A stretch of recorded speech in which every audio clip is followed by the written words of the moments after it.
Hi guys to everyone. I'm Ada from Pleasant Rock, and today, always from a pleasure, we have Interviews Nils with us. First of all, how are you? Thank you for having me. I'm fine, thank you. I'm fine, thank you. It's a pleasure. Of course, everyone knows that I'm obsessed. I mean, folk music is my music because I play it as well. So that's as well. But I want to start, of course, as the beginning, how Interviews started, how you get to decide to start this project. So mainly, we can say as well how Neil get closer to music. Oh, so basically, it's like your bio, something like that. Yeah, I give you the word. So it all started back in early 2015. It started with me and my close friend Elias. We're sharing the same interest, basically, and we had both heard music, like, the whole. It was quite new back in 2015. Yeah, Nordic folk was starting to grow a lot. So we both were extremely interested in everything from nature and this new music like Nordic folk. So we were both musicians, so we decided to try it out, and then it just grew from there. We My close friend Elias, he jumped out, or he quit quite fast. So I decided to take it, start with my own. Yeah, and so that's how it all started, and yeah. So, and basically, of course, you released, like we said, for speaking for the first album. But of course, before releasing the first album, I think there is like behind it like a kind of working, composing, and so how was that? You can say the backstage of the release of the first album project. I prefer call it project because I think each album each project is more like a baby, something close to you. So you can say, yeah, sure. Yeah, and I give it to you the honor to say that. No, so it all started with like we were uploading, demos on YouTube. Okay. So actually, the whole idea was to just, release things without, there was never a thought about, okay, let's make this album, or so we just pushed out like demos on YouTube, and then eventually I felt like, okay, no, maybe it's better to record everything again and do it properly. So it took like 5 years. We started in 2015, and the first album was released in 2020. And of course, Alvatid, the single, was released 2019, I think. Yeah. So and as well, of course, because you're speaking about who else joined you in the project? So the thing is, so me and Elias started. He quit quite fast, and then I had another very close friend of mine, Samuel Tibel, and so we'd been doing music together since 8th grade, and he was also very interested in this stuff. So when we got a request, for playing in England, and so then I decided to create a band out of the project. To support your life, yeah, of course. Yeah, and Samuel was one of them, and then after that we decided to it grew, like, it was quite natural. We started making things together. He helped me with some things, and then it felt quite natural, and so then he jumped on the train. Yeah. And behind the first album, there is some kind of main concept, or it's more like, I don't know, because of course Nordic folk, especially the Nordic folk, sometimes covers themes like, I don't know, like historical theme, mythological themes, but as well, I noticed like many bands right now, they're getting more closer into the spirituality theme. So getting apart from which is, we can say, the mythology part, and moving more like, for example, to just, I don't know, just even, for example, the cycle of life. So in this type of spirituality. So it's like a real kind of ritual itself, listening to music. So you think that, I mean, first of all, what is behind the teams? If there is a teams, a concept behind the first album, and I think it's question one. And the second one, if you like as well agree with this type of making music as well, like embrace this topic as well. I would say, I would put it like this: the first album, okay, it was I started writing the songs 2015, and back then I was not very into the whole like Norse beliefs. I was more into the basic stuff, like worshiping nature, for example. Okay. And then I came quite naturally, so I started writing about the mythology. So the first album is more like, I'd like to say, more about that atmosphere, more the feeling like more likely close to yourself, maybe, like to your life. Exactly. Because you mentioned nature as well, because of course nature is a big element. Absolutely. I think in our life, but I saw that it's pretty close to your music as well. Absolutely. So, I think that was more like, I don't know, like, I found a good way to put it, but pretty simple. It was a start of something. Yeah, of course. Yeah, and also mythology is also very interesting, because mythology was used to. It's about to remember. It was about like memorizing. Okay. So we find a lot of metaphors and stuff in mythology, but back then it was more about my own feelings, my own perception, and then I used mythology as I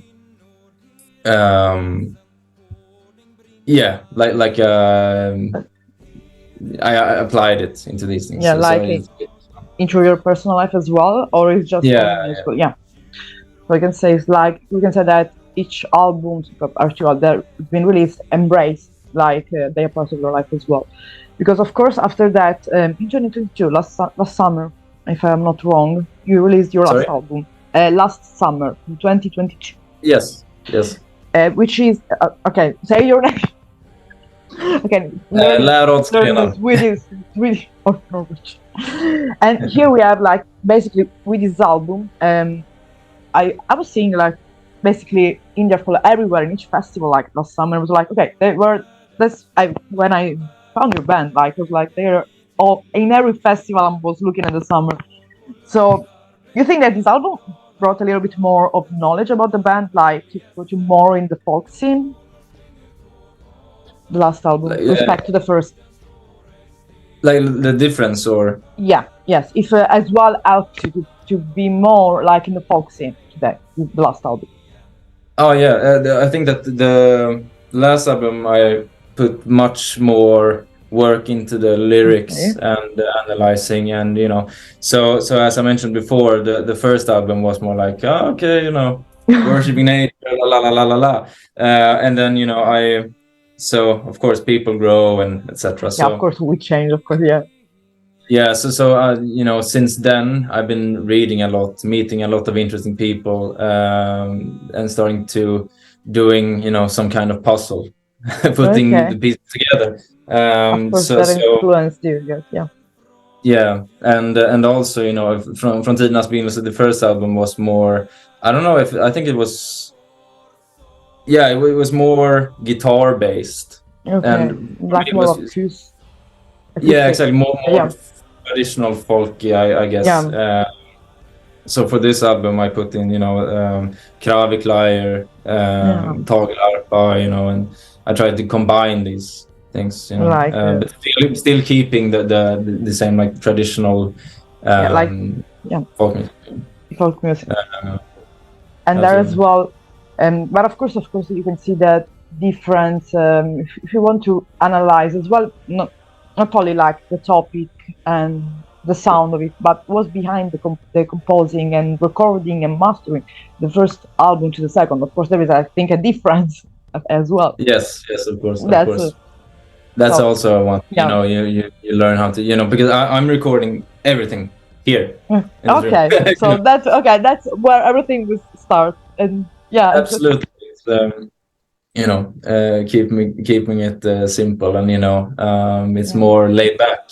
and it's nice to have your own little You're a little space bit more independent as well, I guess. yeah. You can decide, yeah. So also developing techniques, of course, like Yeah. when you record and stuff. So yeah, and yeah. Yeah, so of course the album has been released, and but before the second album, you have the chance, I guess, to play live, for example, playing some festival or something. But last year, you of course performed at Midgårdssport. That is something that is Yes. getting obsessive because I was supposed to be there last year, and I will be there this year. It's like things that I prefer to not speak about last year. So this year I will be there speaking about positive things. But anyway, seen from your point of view, that experience that everyone really like an interview that played there, on everyone that I know that played there, they say that it's like a completely changing experience. Is it true as well for you? It's been like that. For example, in music, you get some influences, but not only for Midgårdssport. I can say to any type of live. Midgårdssport is just one part to start, but I think in every life, you think that you experience some change in the playing, way of playing, in yourself as well. Like, I don't really understand the question. Like for example, like as personal changing, or as well in a technique of playing, getting more musical influences. That type of way. You can say a universal change. Yeah, I think this was it was a really great experience. But I think I would say that it was the first real gig we did. If you understand what I mean, it's and also to play on that big stage was also amazing, and it's a really fitting place to play this this kind of music, of course. And you meet a lot of great people, and they're all interested in what who you are, what you're doing. Yeah, but in like in nature, and then and seeing all these people from all over the world, and it's a really great experience. And also like having Johan on stage was also really amazing, mind-blowing, pretty surrealistic. So we had a great experience for sure. Yeah, of course you mentioned like nature more than once, so I want to ask you, what is nature for you then? Yeah, that's a really good question, how you define things. Yeah, I mean, for me it's like it's like the world, the temple, like it's just we are nature is also, that's for me. But of course for you, what is nature? Because I mentioned more than once, there's a big role, I guess. Absolutely. I guess first I was thinking about saying religions, or that I don't like the word. Belief maybe is better.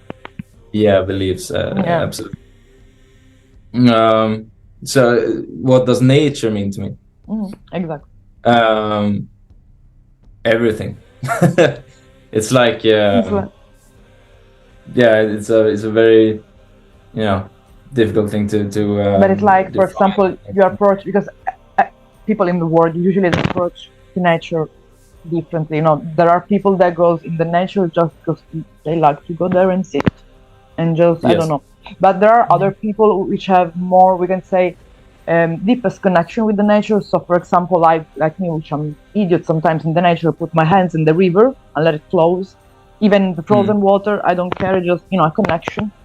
So to go a little bit more specific, how you deal, this relationship with nature? There's something that really, because it becomes like really like a connection, like it's more spiritual when it's believed it's spiritual.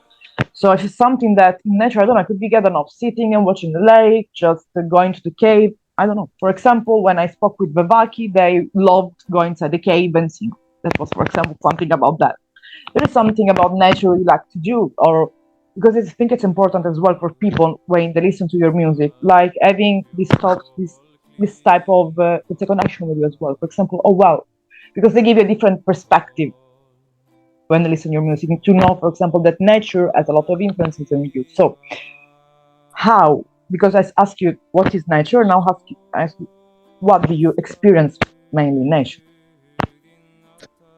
The thing is, if we back the tape, so it all started from, you know, when I was a child. I had a grandmother that was very into, like, you know, walking in the forest and talking about trees, talking about animals, you know, all these kind of stuff. So I was, in a very early age, I was interested in you know, plants and animals, and I was really like, you know, animal freak. You know, I collected animals and that kind of stuff. And she always told me about, you know, this kind of fairy tales about elves and dwarves and that stuff.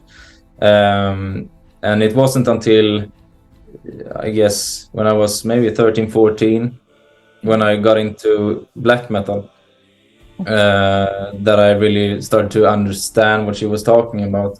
But I think that black metal makes it a bit, I think it's I don't know how to explain it, but from that, you know, that extreme music, it, you know, it I found like the Nordic folk, and, you know, I found my way back to nature, basically. But I don't know, it's something that happens when you you know, go out in the forest. Just you know, you can sit down, you can walk, or whatever. You always find yourself to, you know, you get a lot of inspiration, whether it's music or you know, whatever. You get a lot of inspiration. Plus, you just try to connect. You're surrounded by nature there, so you just have to get out of home and you're surrounded. You don't have to take the car and drive 1 hour because it's the first mountain. So that's different. I mean, you don't have to drive, maybe, which is even better. And of course, you mentioned black metal. So step a little back into the influences of your influences, of course, personal influences. So you mentioned before black metal. So let's speak a little bit about your influences. If there are maybe some artists that influenced your, like Nils, as musician, as person, more than the project in itself. Yeah, so I started with you know, when, like, maybe I was 9 years old. I started listening to 80s hard rock, you know. Okay. And that I think actually that you can hear a bit of that in Hindarfjäll's music today. I will pay more attention next time. I will pay more attention. That's a good thing to say as well. Yeah, and not like, I mean, more in a, I don't know. There's some songs like in a structured way. Okay. Not in the sound. No, so I started off with these, you know, bands, and then I got into black metal at the age of 13, 14. And one of my favorites of, like, all time is Vinder from Norway. Okay. Like a folk black. Okay, so there was a little bit of component of folk already. Sorry? There was a small component of folk music already. Yeah, for sure. And not long after that, I found a band called Monegarm. Monegarm. Yeah, of course. Yeah, you played as well at Monegarm Open Air. Yes.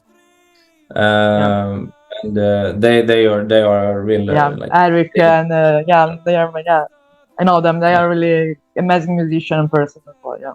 Absolutely. How was your experience playing at Monegarm Open Air?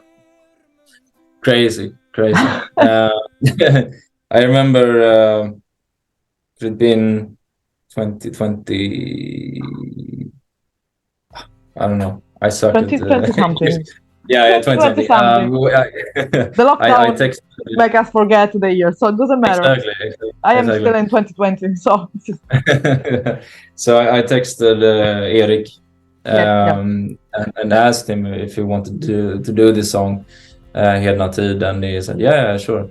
And when I got back his vocals, I was like mind blown. I was like, this is this is so surreal. I can still remember sitting in art class, you know, in 8th grade, listening to Monegarm. I was like, shit, you know. Yeah. So that was, and then also playing there at Monegarm Open Air. we were there the first year, both days, and it was amazing. So basically, it became like the Hindarfjäll became the artist every year playing there. Basically, it's like being home for you right now. Yeah, for sure.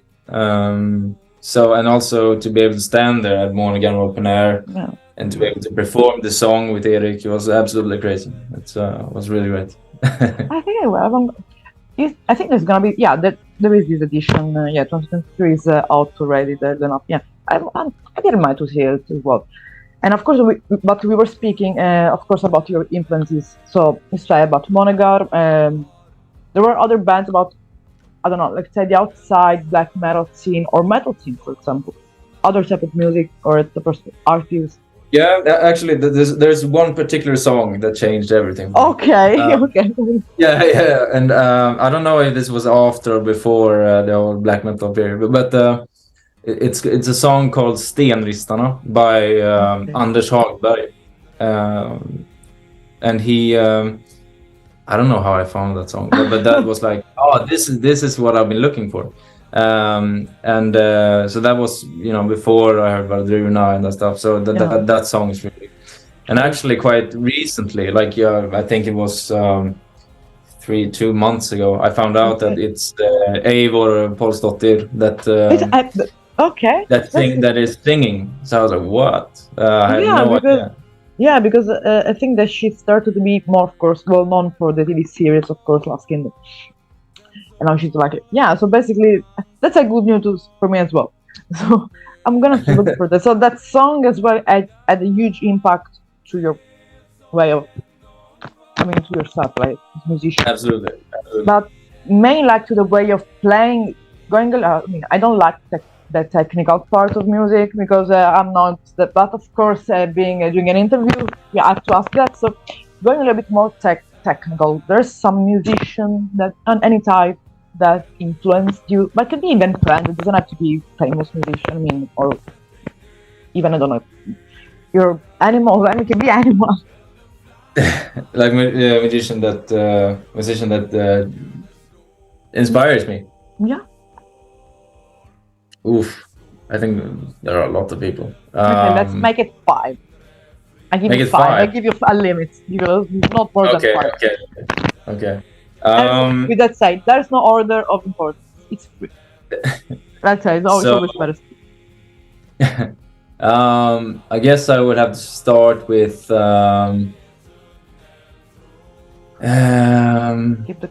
going back to the old 80s hard rock music. Okay.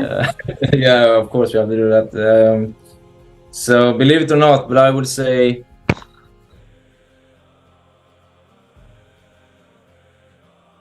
Slash for sure. Okay.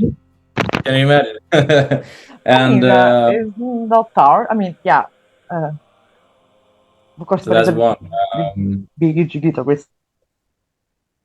Now I said there are many, and of course there are many. But now yeah, because when you have a number and you have to give the answer, it's like okay. Then I don't know, someone else from the 80s. I'll give you an Someone else from the 80s. I don't know if I have guitar players or. Because the thing is, when I started Hindarfjäll, I had no idea what I was doing. With the singing, I'm not a singer. I'm a guitar player. So I think guitar players. But of course I have to say the one and only Einar Selvik, of course. I think he deserves all the credit that he is given, of course, because he's been doing this for so long time and basically, started the whole thing. The way he's working, with he's a great musician. Exactly. So we are two. 3 missing. Yeah, then I have to say Eivor. Eivor is also incredible. So now if we speak about the Nordic folk genre, and I would have to say my dear brother and closest friend Samuel. He's a great inspiration, actually. So 2 more. Yeah. Just think about the music you were listening. I mean, just imagine your own collection. I don't know, your phone, Spotify, depends what you have in what you use for listening music. Yeah. I would say my also my close friend Fredrik Torulf. Yeah, totally. Yeah. No. Absolutely. I know the. Yeah. One last. Yeah, it's not easy. I know it's not easy. It's not. Even huge band like I don't know Sodom or Megadeth. When I say choose 5 musicians, they're like, okay, they are stuck. So it's not a problem. It's not a problem. Okay, we can stop by 4. Okay, let's say 4. I mean, and more. Not. Exactly. Okay, so of course we spoke a little about the influences and so on. But of course, I want to ask. I mean, you said that you played, for example, the first. I don't know if it was the first time we played UK. Then we played, of course, in Monaghan Open Air, in Hindarfjäll, and I guess as well many lives. There is some memories, some really specific moment that you cherish with you. I mean, like I can say, it can be funny, it can be just something that you really appreciate about some moment. I can say memory life. Like if I have to choose one concert or no, just some moments during the touring or during the live, during the performing that really touched you, and you remember mainly the two, of course. Oh, okay. I would say that actually the first live gig we did was in England. I was close to Leicester, I think, and then we went 5 people. Close friends, and we had the the best time. I don't think I've laughed that much ever. We just had the best time. And also the year after we went to the same festival or market or whatever. Again, it was also the best. Same place of Leicester. Yeah, Leicester, and then the year after that I think we're close to Manchester. Very close to Manchester, I think. So it was this. It's called the Asgardian, like a Viking market-ish festival. Yeah, Viking market. Yeah. And then I would have to say, actually, it was pretty mind-blowing to see, to go to Midgårdsblot, but also, of course, Monaghan Open Air. And having people come up to you and asking for a photo or whatever, that was mind-blowing. I've never experienced that, so it was really that's gonna be stuck forever. Yeah. Because as well, I guess because when I interviewed, I interviewed last week, a couple of weeks ago, an Italian band. They say that you were like your influences at Tergolupi. Like they mentioned you like as influences. Yeah. Oh, that's really nice to hear. Yeah. They mentioned it, and I was like, really? I was like, okay. So I have to do this interview because I saw your name like a couple of times, listened to it like 1,000 of times, and I wasn't able to find the proper because of the accent. The 2 dots on the only for one. Oh yeah. Okay, and I asked you the guy who played the drum, Tergolupi. Can you please write me the correct pronunciation, the correct name? And I'm okay. No, I didn't. So thanks to them. Yeah, and I said that they're big influences for them, and as well Torulf and that's so really nice to hear. You were an influence. What is his? His name is Fabio, right? Yeah, exactly. And then there are 2 people. Camilla and Fabio, yes. And Camilla. Ah, yes. Yeah, that's really nice. Yes, and of course, just before ending the interview, the time is already showed up. I want to ask you the current project, like you're working on a new album, or you are just, I don't know, planning new lives, or we will see some this summer somewhere, if you can say something, of course. So what's happening right now? I just finished a single that's gonna be released. Okay. I don't know when. Okay, so let's say just a single release will be released. Yes, and we're gonna play live pretty soon. In 2 months, we're gonna play live in Gothenburg, actually. Gothenburg. With Grimner and Fade. Okay, So that's gonna be really nice. In a while since we played live in Gothenburg. 5 years, I think, yeah, 5 years ago. So that's what's up. Yeah, so basically I'm just writing new material for album number 3. Which is like unknown right now. I just said it's just we have to wait the first single. Can you give us some hints? Something is changing. There is a new topic being explored. This song is, I would say, this song is gonna be really, really typical Nordic folk.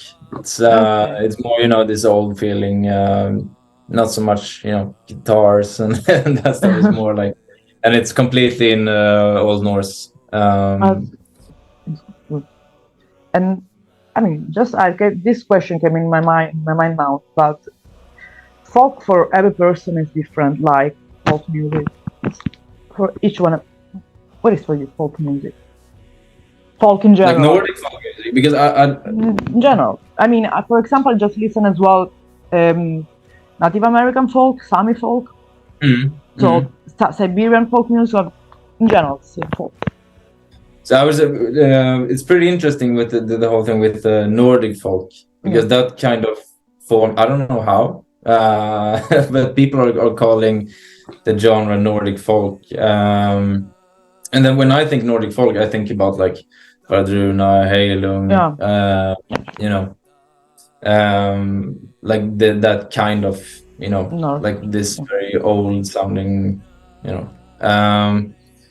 but yeah, sorry, what was the question?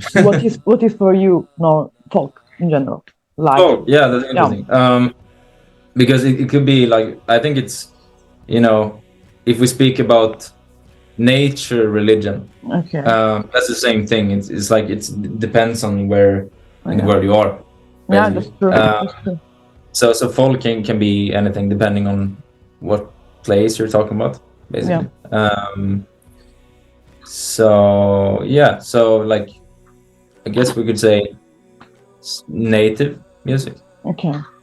Or like the culture of a place. Absolutely, but also we have like Swedish folk music, and that's quite different from Hindarfjäll. It's very happy, and it's a lot of violins, nyckelharpa, and etc. So it's very different. So I guess it changes with time. But that's pretty interesting. There's some folk Swedish band musician, more than band, because it's all that maybe you can suggest people that will watch this interview.